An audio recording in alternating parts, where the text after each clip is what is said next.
Hello everyone, welcome back. कैसे हैं आप लोग? आशा करते हैं आप लोग बहुत अच्छे होंगे, घर पे होंगे और सेफ होंगे। Dear student, polytechnic entrance exam 2020 से रिलेटेड कल मैंने एक वीडियो आप लोगों को प्रोवाइड कराया था और उसमें मैंने आप लोगों से पूछा था कि डियर स्टूडेंट्स आपकी प्रिपरेशन किस लेवल पे चल रही है। तो उससे मेजॉरिटी ऑफ स्टूडेंट्स ने कमेंट सेक्शन में जाकर के बताया कि सर मेरा इतना प्रिपरेशन हो चुका है। बहुत ही अच्छा लगा कि आप लोगों ने ईमानदारी से कमेंट करके अपना प्यार दिखाया। बहुत ही अच्छी बात है स्टूडेंट, जितना भी तैयार है आप टेंशन मत लीजिए, बस दिन प्रतिदिन आप लोग पढ़ते रहिए और जितना कल पढ़े थे उससे ज्यादा आज आपको पढ़ने की जरूरत है। देन आपको सक्सेस जरूर मिलेगी। बस ध्यान रखिए स्टूडेंट, जितना चैप्टर आपने पढ़ा है उसको अच्छे से पढ़ा है, उसमें बताए गए सारे कंसेप्ट और सारी की सारी बातें आपकी क्लियर हैं, तो बहुत ही अच्छी बात है। तो डियर स्टूडेंट्स, आज के इस वीडियो में हम आप लोगों को पॉलिटेक्निक एंट्रेंस एग्जाम 2020 के लिए मैथ्स का एक नेक्स्ट चैप्टर पढ़ाने चल रहे हैं जिसका नाम है ऊंचाई और दूरी। इंग्लिश में बोलते हैं हाइट एंड डिस्टेंस। बहुत ही अच्छा चैप्टर है और इससे एक क्वेश्चन तो आपके पॉलिटेक्निक एंट्रेंस एग्जाम में आना तय रहा, उसमें कोई दिक्कत नहीं है।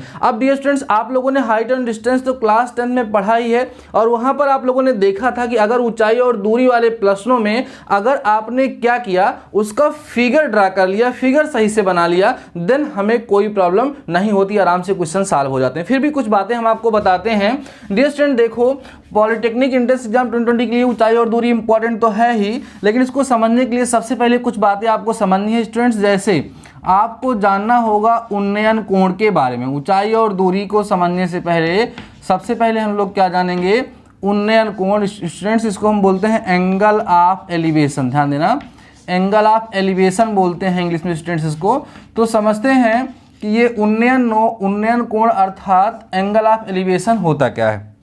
देखो स्टूडेंट्स, जैसे हम यहाँ पे खड़े हैं, हमारी जो निगाहें हैं वो सीधी जा रही हैं, लेकिन अगर किसी हमारे लेवल से थोड़ा ऊपर कोई वस्तु होगी, उसको देखने के लिए हमें आपको सर को ऊपर करना पड़ेगा, आंखों को या तो घुमाना पड़ेगा।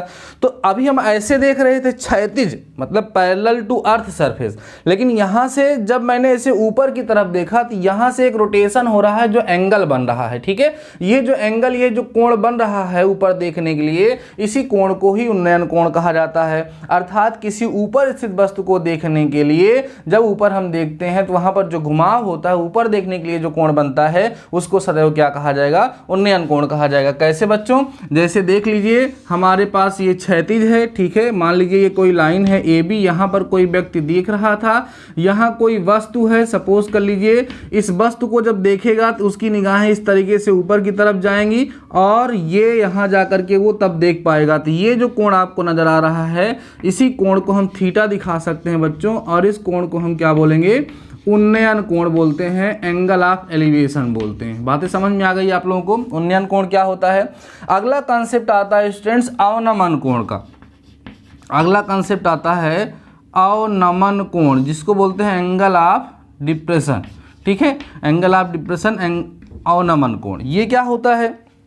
जैसे सामने की तरफ हम देख रहे हैं, कोई वस्तु नीचे है तो नीचे देखने के लिए हमें नीचे अपने सर को करना पड़ेगा। ठीक है, तो वहां पर क्या होगा? नीचे की तरफ कोण बनेगा। तो जब नीचे की तरफ बनेगा तो उस कोण को क्या बोलेंगे हम? अवनमन कोण। अर्थात किसी नीचे स्थित वस्तु को देखने के लिए जो कोण बनता है, क्षैतिज से जो कोण बनता है, उसी को क्या बोला जाएगा? अवनमन कोण बोला जाएगा, एंगल ऑफ डिप्रेशन बोला जाएगा। जैसे ये था क्षैतिज, अब यहां से कोई नीचे की तरफ देखता है, ये इस तरीके से, तो ये जो कोण बनेगा बच्चों, इसको हम क्या बोलेंगे? अवनमन कोण के नाम से इसको हम लोग जानेंगे। अच्छा, कोई जरूरी नहीं इस कोण को आप इधर से बना सकते हैं, तब भी नीचे की तरफ बन रहा है। यहाँ पे थे, नीचे की तरफ देख रहे थे, ऐसे एंगल ऑफ एलिवेशन इधर से भी ऊपर की तरफ बन सकता है। यहाँ थे, ऊपर की तरफ देख रहे थे। तो मुझे लगता है कि आप लोगों ने अवनमन कोण को और उन्नयन कोण को समझ लिया होगा, कोई दिक्कत नहीं है। अब ऊंचाई और दूरी के प्रश्नों को सॉल्व करने के लिए जरूरी ये है कि आपको कुछ त्रिकोणमितीय अनुपातों के मान पता हों, जो मैंने आपको सिखाया था, जैसे sin 0, sin 90, tan वगैरह की वैल्यूज आपको पता ही है यूज होती हैं, तो वो वैल्यूज आपको लर्न होनी चाहिए। आशा करते हैं लर्न होंगी बस, और इसमें बहुत ज़्यादा कॉन्सेप्ट समझने की जरूरत नहीं है। डियर स्टूडेंट्स, अभी मैं आपको क्वेश्चन सॉल्व कराने चल रहा हूं तो आप लोग आराम से समझ पाएंगे। करना क्या होता है, जो क्वेश्चन में बोल रहा होता है उसके बेसिस पे आपको करना क्या होता है स्टूडेंट? सिंपल सा फिगर बनाना होता है। अगर आपने फिगर करेक्ट ड्रा कर लिया, देन जान लीजिए आपका आंसर आ जाएगा। तो ठीक है स्टूडेंट्स, अवनमन कोण और उन्नयन कोण को समझते हुए आप चाहें तो ये फिगर बना सकते हैं अपनी नोट्स में, फिर हम हम लोग अब क्वेश्चन को सॉल्व करते हैं। तो pause the video and note down. आइए स्टूडेंट्स, अब हम देखते हैं क्वेश्चन, जिसकी हेल्प से अब आप लोगों को कॉन्सेप्ट अच्छे से क्लियर होने वाले हैं। तो डियर स्टूडेंट देखिए क्वेश्चन क्या है हमारा, कह रहा है 80 मीटर ऊंचे एक स्तंभ पर 20 मीटर ऊंचा एक झंडा लगा है। स्तंभ के आधार से 50 मीटर की दूरी पर एक बिंदु पर झंडा अल्फा कोण अंतरित करता है, तो tan अल्फा का मान ज्ञात कीजिए। समझिए कैसे फिगर बनेगा। स्टूडेंट सबसे पहले तो हमें ये दिया है कि 80 मीटर ऊंचा एक स्तंभ है, तो ये सपोज कर लीजिए 80 मीटर जो था वो एक स्तंभ हो गया, ठीक है। अब बच्चों इसके ऊपर एक झंडा लगा है, ये जो झंडा लगा है डियर स्टूडेंट्स, इसकी जो हाइट है वो कितनी है, 20 मीटर है। चलिए ऐसा बन गया। अब कह रहे हैं इसका जो आधार है, इसके आधार से कितनी दूरी पर, 50 मीटर की दूरी पर, ध्यान देना 50 मीटर की दूरी पर स्थित कोई बिंदु है जहां पर झंडा, देखो उन्नयन और अवनमन नहीं बोला, इसलिए जो झंडा है ये यहाँ पर कितना कोण बनाता है, ये कोण अल्फा आपको दिया है बच्चों, तो आपको tan अल्फा का मान ज्ञात करना है। आप इस ट्रायंगल का नाम दे सकते हैं ABCD, वैसे यहाँ पर नाम की ज़रूरत नहीं है, डायरेक्ट आपको काम करना है, क्योंकि यहाँ पर आपको जो है स्टेप से मतलब नहीं है कि आपके मार्क्स कट जाएंगे। अब स्टूडेंट्स ये जो एंगल बचा है, इस एंगल को मैं खुद से थीटा मान लेता हूं। अब सोचो यहाँ पर दो राइट एंगल ट्रायंगल, दो समकोण आपको दिख रहा है त्रिभुज, एक ABC और एक ABD, दोनों त्रिभुज का बारी बारी प्रयोग होगा। तो पहले हम tan AB यहाँ पर लेते हैं त्रिभुज ABC के लिए, तो क्या लगेगा यहाँ पे बच्चों, tan थीटा लगेगा। तो tan थीटा बराबर लंब बटे आधार होता है, तो हो जाएगा 80 और बटे में 50 ना, 0 से 0 कट गया बच्चों। आराम से यहाँ से आपको tan थीटा की जो वैल्यू है वो 8/5 मिल जाएगी, ठीक है। तो tan थीटा मिल गया। अब मुझे चाहिए क्या, tan अल्फा। उसके लिए ये पूरा कोण लेना पड़ेगा, ये पूरा कोण A। तो मैं यहाँ पे अब क्या करूँगा, देखो अब कहूँगा tan, ध्यान से समझना, tan बच्चों हो जाएगा यहाँ पर थीटा और प्लस में अल्फा, पूरा कोण। तो पूरे के लिए ये लंब जो होगा आपका वो 80 और 20 100 हो जाएगा ना, 100 और बटे आधार कितना हो जाएगा, 50। इतनी बातें समझ में आ गई होंगी, क्योंकि ABC का प्रयोग कर रहे हैं, पूरा कोण ले लिए, तो लंब पूरा BD हो जाएगा और आधार जो होगा हमारा AB हो जाएगा।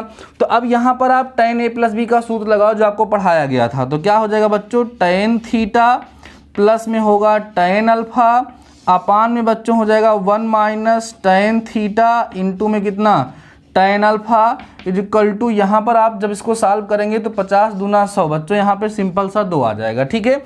अब देखो tan थीटा का मान पता है, उसको आप रखना स्टार्ट करो।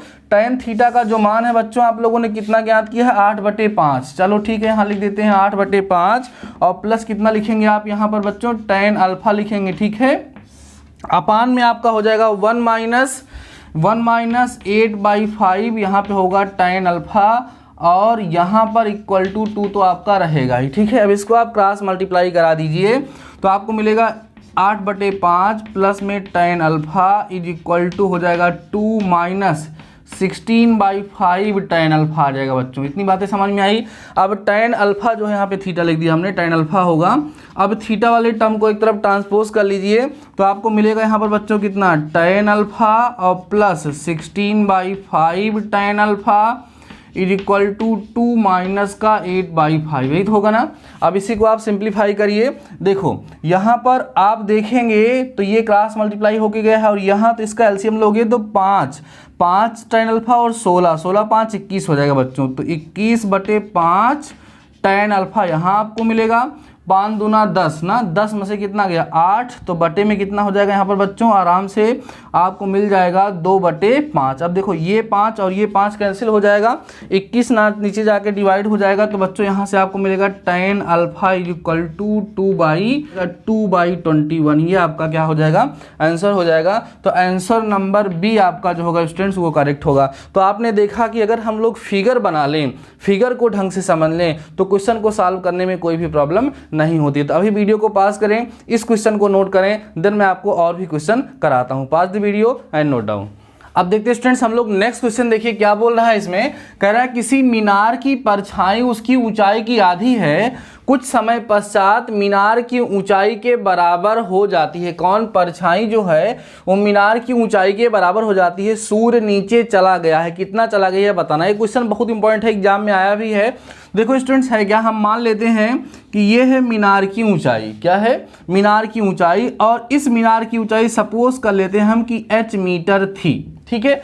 पहले सूर्य जो है यहाँ पर था, सपोज कर लीजिए यहाँ पर सूर्य था, ठीक है, और सूर्य के चमकने के कारण इसकी परछाई बन रही थी, और इसकी परछाई जो बन रही थी बच्चों वो कितनी थी, उसकी ऊंचाई की आधी थी, मतलब h/2 मीटर थी, ठीक है। बाद में पहले सूर्य हमने बताया कि यहाँ था, बाद में सूर्य नीचे आया, मतलब सपोज कर लीजिए यहाँ पहुँच गया, तो उस कंडीशन में जो कोण बनेगा वो कैसे बनेगा, ध्यान दीजिए, जब नीचे आएगा तो इसकी परछाई जो होगी बच्चों वो बड़ी बनेगी, जैसे इस तरीके से परछाई आकर के बन जाएगी। समझ रहे हैं कि नहीं समझ रहे? समझिए ध्यान से, इसको ए नाम दे दो, इसको बी नाम दे दो, और बच्चों इसको सी नाम दे दो। अब देखो सूर्य जो है यहाँ था और यहाँ से यहाँ आ गया है, तो ये जो कोण बन रहा है, सपोज ये थीटा है, ये हम लोगों से यहाँ पर पूछा जा रहा है। अब ये कोण जो थीटा होगा बच्चों ये इस कोण के बराबर होगा, इस कोण के बराबर होगा। अब देखो इसके साथ साथ ये जो परछाई है, इसने कहा है कि इसकी जो परछाई है इस मीनार की ऊंचाई के बराबर हो जाती है, तो ये पूरा h मीटर हो जाएगा। अब हम करते क्या है बच्चों, इस कोण को अल्फा मान लेते हैं और इस कोण को बीटा मान लेते हैं। हमें क्या निकालना है, tan थीटा का मान निकालना है, माने थीटा आपको निकालना है। तो सबसे पहले आप एक काम करो बच्चों, यहाँ पर tan अल्फा निकाल लो। tan अल्फा बराबर अगर आप निकालते हैं यहाँ पर, तो लंब बटे क्या होता है बच्चों, आधार, तो कितना मिलेगा, h/h हो जाएगा, दोनों कट जाएंगे स्टूडेंट्स, तो आपको tan अल्फा की वैल्यू जो है वो कितनी मिल जाएगी, यहाँ से 1 मिल जाएगी। अब हम निकालते हैं tan बीटा, समझते चलना, जब हम tan बीटा की बात करेंगे बच्चों तब भी वही होगा, लंब h होगा, और आधार की बात करोगे तो कितना आएगा, h/2, ये h से h कैंसिल हो गया। आपको यहाँ से स्टूडेंट tan बीटा की जो वैल्यू मिलेगी ना वो कितनी मिलेगी, 2 मिलेगी, तो tan अल्फा भी मिल गया और tan बीटा भी आपको मिल गया। अभी आपको थीटा चाहिए। आप लोगों ने एक बहिष्कोण गुण पढ़ा है, उसकी सहायता से बच्चों ये हमारा ध्यान देना, थीटा प्लस अल्फा जो होगा ना वो बीटा के बराबर होगा। बहिष्कोण गुण से ये वाला कोण इन दोनों के योग के बराबर होता है, और मुझे निकालना क्या है स्टूडेंट्स, थीटा की वैल्यू, तो थीटा यहाँ रहने दीजिए और इसको इधर भेज दीजिए, हो जाएगा बीटा माइनस अल्फा। इतनी बात समझ में आ गई स्टूडेंट्स। अब आप क्या करो, tan ले लो, तो यहाँ हो जाएगा tan थीटा बराबर tan बीटा माइनस में अल्फा, ठीक। अब यहाँ पर आप tan a माइनस बी का फार्मूला लगा के एक्सप्लेन कर दो, तो आपको मिलेगा tan थीटा बराबर tan, यहाँ पर हो जाएगा tan a माने tan बीटा माइनस बच्चों tan अल्फा अपान 1 प्लस हो जाएगा यहाँ पर tan बीटा और इनटू में कितना, tan अल्फा। वैल्यूज पता ही है आपको, पुट कर दीजिए। tan थीटा बराबर, देखो tan बीटा का जो मान हमने निकाला है वो कितना था, 2 था, यहाँ जाएगा 2 माइनस 1, यहाँ आएगा 1 प्लस 2 इंटू 1, ठीक है स्टूडेंट्स। तो आप सिंपली देख सकते हैं कि tan थीटा बराबर यहाँ ऊपर 1 बचेगा और नीचे कितना आ जाएगा, 3 आ जाएगा, सही है। अब यहाँ से आपको थीटा चाहिए, तो theta equal to tan inverse 1/3 degree, ये आपका जो होगा आंसर आ जाएगा। उधर जाएगा तो इनवर उसको पढ़ते हैं हम लोग, अपन आप लोगों ने नहीं सीखा है कि जैसे साइन थीटा लिखा है, sine theta equal to x, तो theta equal to sine inverse x हो जाता है, ऐसे tan cos सबके लिए होता है। तो आपका आंसर कितना आएगा, theta equal to tan inverse 1/3 degree. Option number कौन सा करेक्ट होगा स्टूडेंट्स, ऑप्शन नंबर बी यहाँ पर आप लोगों का करेक्ट होगा। तो अभी इस वीडियो में मैंने आप लोगों को केवल 2 ही क्वेश्चन प्रोवाइड कराया है, और आशा करते हैं स्टूडेंट्स दोनों के दोनों क्वेश्चन आप लोगों को कंप्लीट तरीके से समझ में आ गए होंगे। अब आप क्या करिए, फटाफट आपके पास जो भी बुक्स हैं उन बुक का यूज करते हुए आप हाइट एंड डिस्टेंस के सारे क्वेश्चन को सॉल्व करने का प्रयास करिए। अगर आपको किसी भी क्वेश्चन में प्रॉब्लम होती है तो आप मुझे इंस्टाग्राम पे फॉलो कर ही रहे होंगे, नहीं कर रहे हैं तो इंस्टाग्राम पे फॉलो कर लीजिए, वहां पर आप उसकी एक फोटो खींच करके मेरे पास भेज दीजिए। नेक्स्ट वीडियो में आपको हम उन सारे क्वेश्चन का सलूशन जरूर प्रोवाइड कराएंगे। तो डियर स्टूडेंट्स आज के इस वीडियो में बस इतना ही। शानदार रहिए, मस्त रहिए, पढ़ते रहिए। मिलते हैं नेक्स्ट वीडियो के साथ, तब तक अपना ख्याल रखिए।